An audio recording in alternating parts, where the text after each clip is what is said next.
Israeli আগ্রাসনে অবরুদ্ধ গাজা উপত্যকায় কুরবানি ঈদের আনন্দ ম্লান বললেও কম বলা হয়।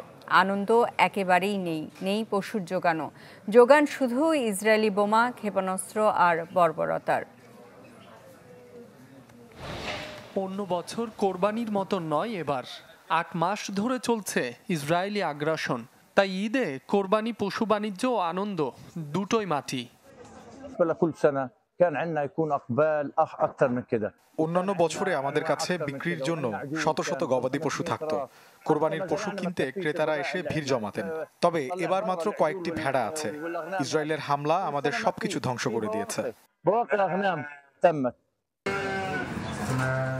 মানুষের কপালেই কষ্টে সৃষ্টে খাবার মিলছে, সেখানে পশুর খাবার জোগানো বিলাসিতার চেয়েও বেশি কিছু। একে তো কোরবানির পশুর জোগানই এবার কম, এরপরে যে অল্প কয়টি বাজারে উঠেছে সেগুলো রুগ্ন, হাড় জিরজিরে। অর্থাভাবে অনেকেই এবার কোরবানি দিতে পারবেন না, আর স্বাভাবিকভাবেই যোগান কম থাকায় দামও অনেক চড়া।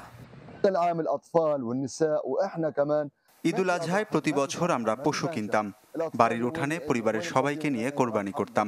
সেসব এখন শুধুই স্মৃতি। এবার অর্থও নেই, বাজারে পশুও নেই। এই যুদ্ধ মুসলমানদের কোরবানির আনন্দ কেড়ে নিয়েছে।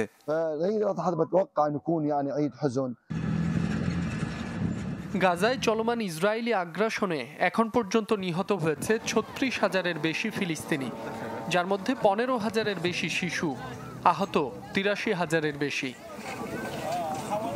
মাসুম রাব্বি, চ্যানেল 24।